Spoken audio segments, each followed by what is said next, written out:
Immortal and Martial Dual Cultivation, episode 149. Untuk melihat video selengkapnya, sahabat bisa kunjungi playlist yang telah Sabta Novel sediakan. Yuk mari, kita berimajinasi bersama dan masuk ke alur ceritanya.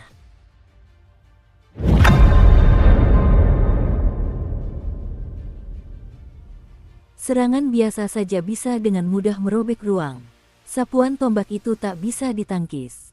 Para raja bela diri setengah langkah itu mati dengan mudah seperti anjing yang disembeli.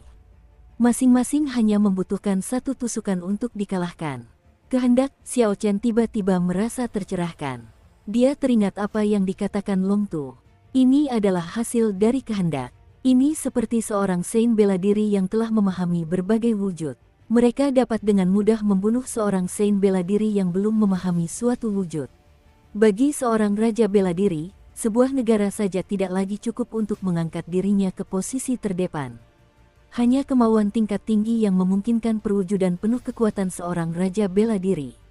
Kecemasan terpancar dari mata Lui Ruyue. Sesekali, dia melirik puncak Qingyun. Puncak gunung itu saat ini sunyi. Apakah tetua pertama akan mengirimkan para tetua agung itu? Kehendak angin Long Tu ini jelas telah mencapai kesempurnaan agung. Simen Ying dan Zhou Yan bukanlah tandingan baginya. Memang benar, jika para tetua agung itu tidak muncul, mungkin tidak akan ada kesempatan untuk membalikkan keadaan. Beberapa master puncak yang berada di samping berbicara dengan cemas. Ekspresi Jiang Qi tampak serius. Dia sama sekali tidak mempedulikan perkataan orang-orang itu. Setelah beberapa saat, dia menggelengkan kepalanya dan berkata, Kam Pedang Ilahi belum menggunakan kartu truf mereka. Mereka bukanlah pihak yang perlu dihadapi oleh tetua tertinggi. Teruslah mengamati. Ledakan. Dua cahaya merah menyala muncul dari tanah. Itu adalah Simen Ying dan Zhou Yan yang kembali memasuki pertarungan. Keduanya melambaikan tangan, dan pedang penghisap darah mereka kembali kepada mereka. Energi pembunuh keduanya terus meluas. Jubah merah mereka berkibar di udara. Darah di sudut bibir mereka belum kering, dan wajah mereka sangat pucat. Long Tu menatap keduanya dan tersenyum dingin. Kalian sudah berada di ujung keputusasaan, namun masih berpura-pura berani. Matilah saja. Long Tu mengayunkan tombaknya, dan tubuhnya menghilang ke dalam celah ruang lagi. Gerakannya tidak dapat diprediksi. Bayangan darah tak tertandingi. Teriak Simen Ying dan Zhou Yan serempak. Mereka berdua menciptakan busur cahaya di udara, membuat bulan sabit muncul di ujung pedang mereka. Xiao Chen memfokuskan pandangannya dan mengamati dengan saksama. Ini adalah bayangan darah tak tertandingi yang merupakan asal mula bayangan bulan tak tertandingi milik Murongcong. Sekarang, dengan eksekusi versi aslinya, seharusnya tidak lebih lemah. Namun, tidak pasti apakah itu bisa melukai Long Tu. Tidak ada cara untuk melacaknya di dalam kehampaan di luar celah spasial. Setelah keduanya memperagakan gerakan ini, wajah mereka yang sudah pucat semakin memucat, sepertinya tidak ada lagi darah yang tersisa di wajah mereka. Dua gerakan yang melemah itu melesat di udara, hanya meninggalkan kilatan cahaya. Bahkan, kilatan itu juga memasuki kehampaan. Puci, sebuah ledakan dahsyat terjadi di kehampaan, dan sebuah lubang kecil berwarna hitam pekat muncul. Beberapa cahaya merah memancar dari lubang tersebut. Bang! Begitu cahaya merah muncul, retakan ruang angkasa dengan cepat membesar. Bulan purnama merah menerobos ruang angkasa dan muncul. Seluruh pegunungan Lingyun bermandikan cahaya merah. Para kultivator dengan penglihatan yang lebih baik dapat melihat sosok biru langit di dalam lubang hitam yang bergerak cepat.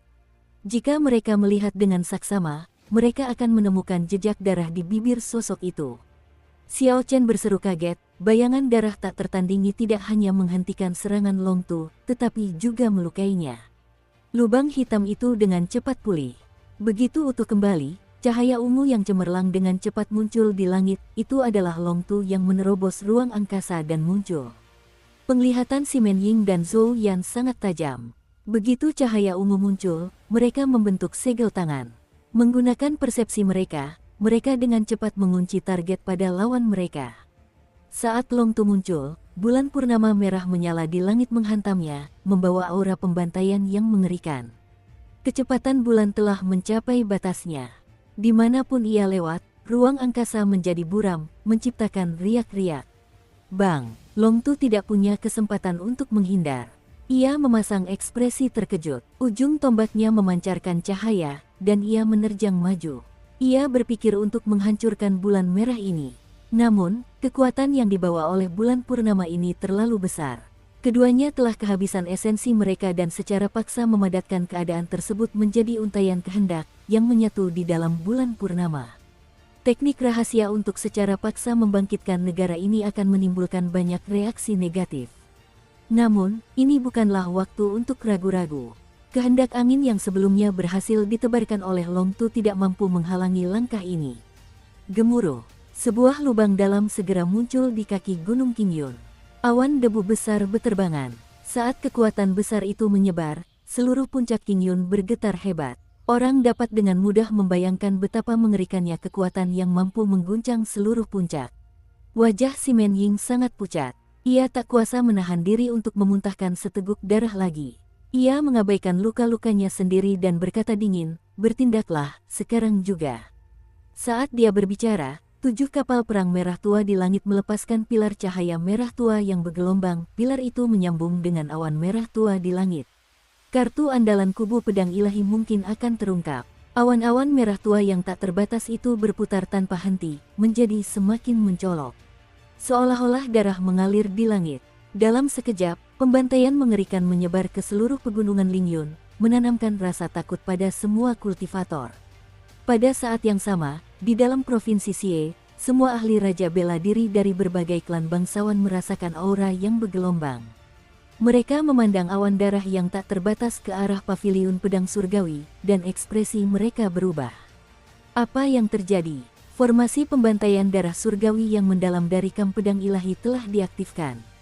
Apa yang terjadi di paviliun pedang surgawi? Kamp pedang ilahi, yang belum terlihat selama ratusan tahun, telah bergerak. Apa sebenarnya yang sedang terjadi? Banyak sosok berkumpul di langit. Mereka tak kuasa menahan rasa ingin tahu dan dengan cepat terbang menuju paviliun pedang surgawi. Negara Qingraya, ibu kota kekaisaran. Saat itu hampir tengah malam. Orang-orang yang hendak tidur tiba-tiba melihat 10 kapal perang besar berwarna emas muncul di langit, terbang dengan cepat ke arah barat. Terdapat panji-panji emas yang berkibar di haluan kapal perang. 9 naga emas disulam pada panji-panji tersebut, terdapat karakter Qin di tengah kain yang bergetar itu. Dari 10 kapal perang itu, satu di antaranya berukuran sangat besar. Panjangnya 1000 meter dan lebarnya 100 meter. Sesekali, tulisan jimat emas akan berkelap-kelip di sekitar kapal perang itu. Seseorang berdiri di haluan kapal perang ini. Tingginya sekitar 2,33 meter. Ia tampak ganas dan memiliki aura yang membara dan menyala-nyala. Ia begitu mempesona sehingga tampak seperti akan menerangi seluruh langit malam. Ini adalah pemimpin Legiun Naga Kekaisaran, yang terkuat dari 10 raja bela diri di negara Qinraya, Nangong Lai dari klan Nangong. Seluruh Legiun Naga Kekaisaran sebenarnya telah dikerahkan. Di sebuah ruangan rahasia, sekitar 1000 meter di bawah istana kekaisaran, seorang lelaki tua berambut putih tiba-tiba membuka matanya. Cahaya keemasan menyambar di matanya seolah-olah dia bisa melihat menembus hakikat sejati dunia ini. Sebenarnya dia adalah seseorang dari lautan tak terbatas. Haha, namun, apakah senjata ilahi semudah itu didapatkan? Jika semudah itu, orang tua ini pasti sudah bertindak sejak lama. Betapa bodohnya dia. Setelah beberapa saat, cahaya keemasan itu memudar, dan lelaki tua itu kembali menutup matanya, mengabaikan situasi tersebut. Kembali di kaki puncak Qingyun, paviliun pedang surgawi, Long Tu perlahan-lahan keluar dari lubang besar itu. Jubah biru Long Tu sudah compang camping. Rambutnya acak-acakan, dan darah menetes dari sudut bibirnya. Jelas sekali dia dalam keadaan yang sangat menyedihkan. Hahaha. Bagus, sangat bagus. Kalian benar-benar melukaiku. Sepertinya kalian semua mencari kehancuran kalian sendiri. Aku akan mengambil senjata ilahi dan tidak akan membiarkan siapapun hidup di paviliun pedang surgawi. Long Tu tertawa terbahak-bahak sambil menatap awan darah yang berputar-putar tak terbatas di atas dan menyeka darah dari sudut bibirnya. Aura Long Tu terus meningkat, dan tekanan mengerikan menyebar ke segala arah. Peningkatan auranya tidak berhenti sampai ia mencapai puncak tingkat Sein bela diri unggul. Ketika tekanan dari seorang raja bela diri menyebar, bahkan rumput pun membungkuk dan pohon-pohon tercabut dari akarnya. Aura tak terbatas ini menghancurkan mereka semua menjadi debu.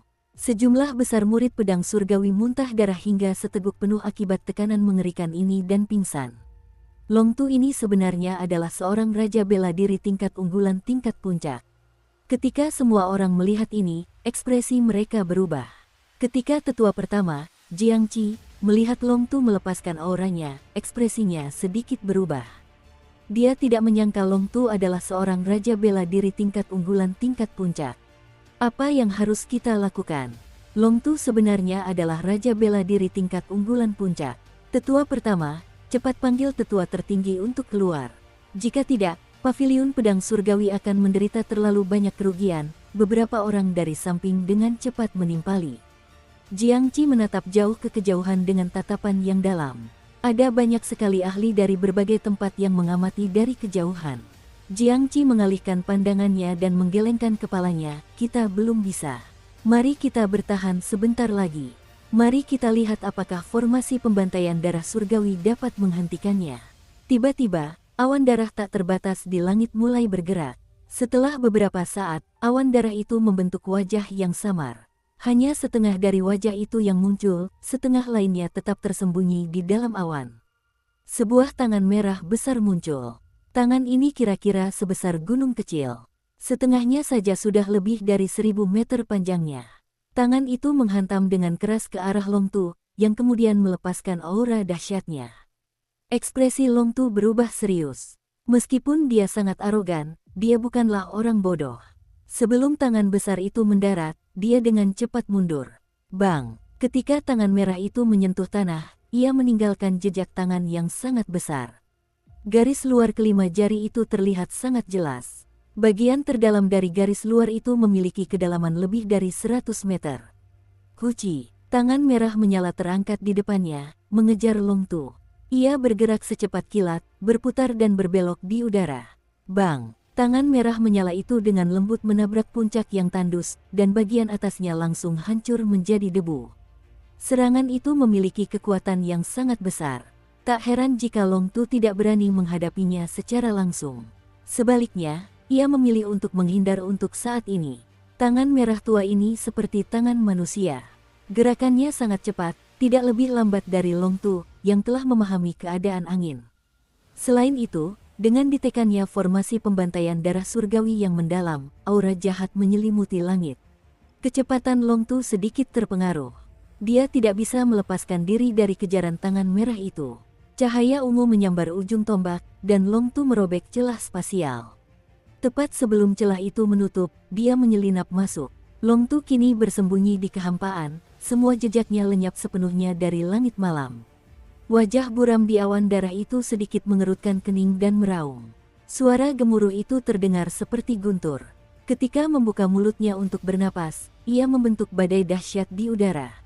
Tangan merah besar itu sedikit menarik diri lalu menjulur ke depan.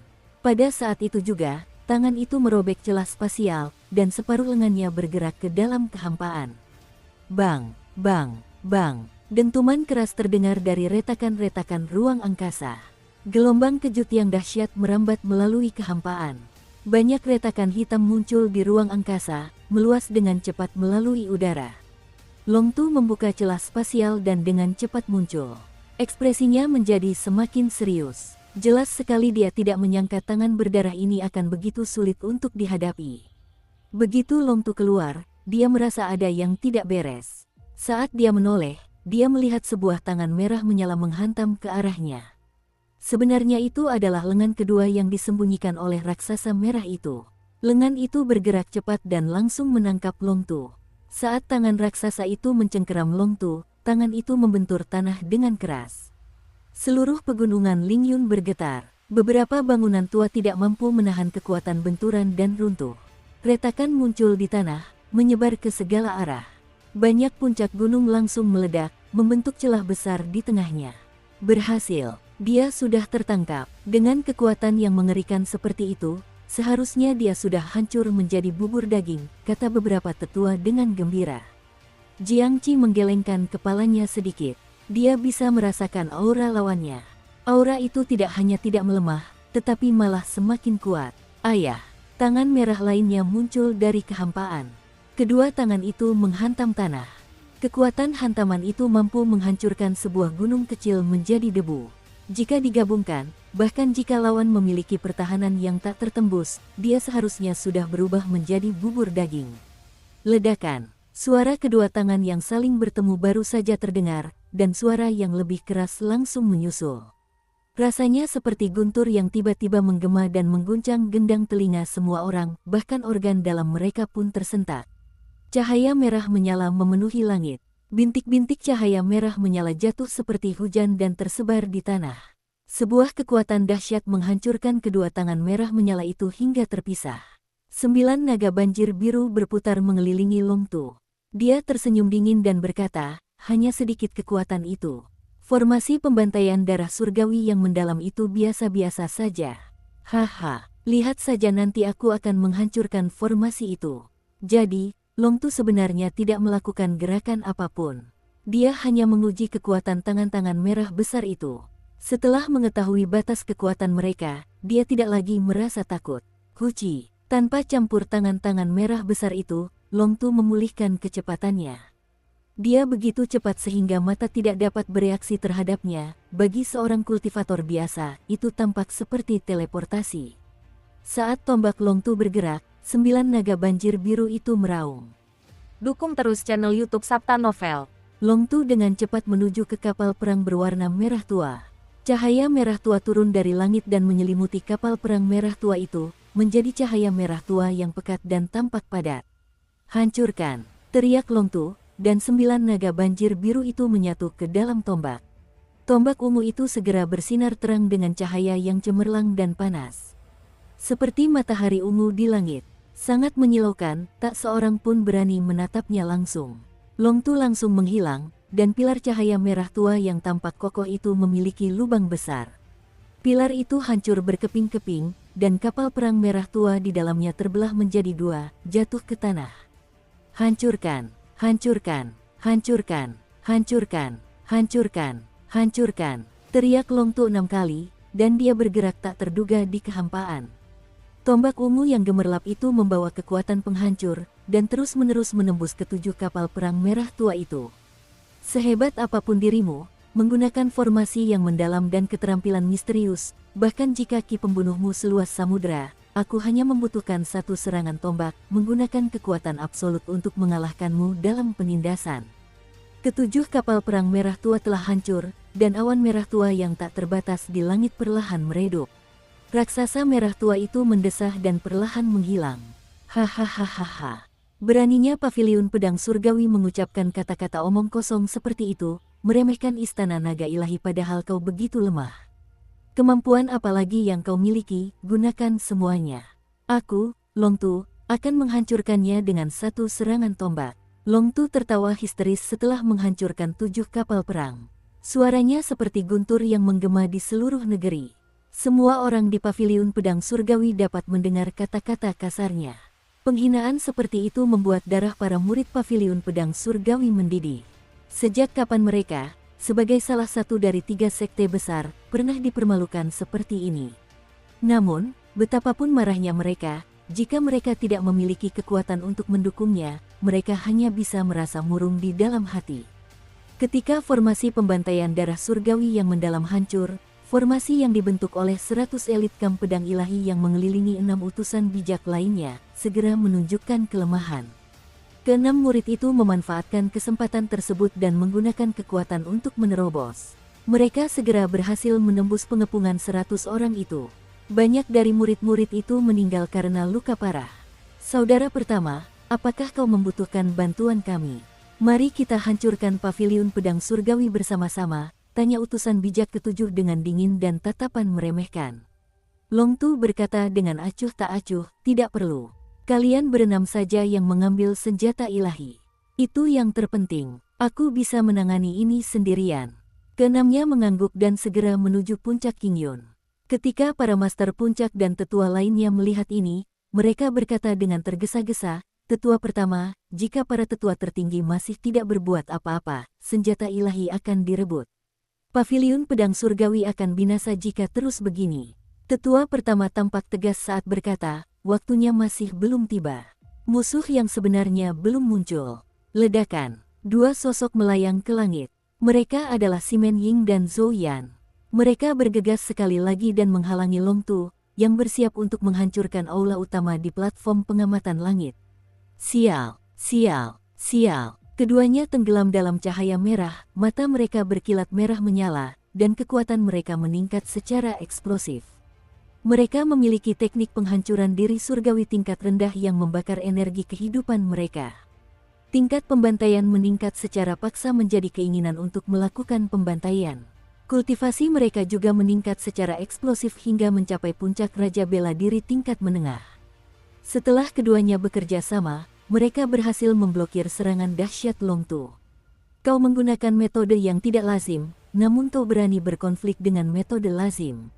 Long Tu mendengus dingin. Dia menggunakan tombaknya untuk menciptakan banyak bayangan tombak. Bayangan itu tampak seperti banyak naga banjir biru yang melesat di udara.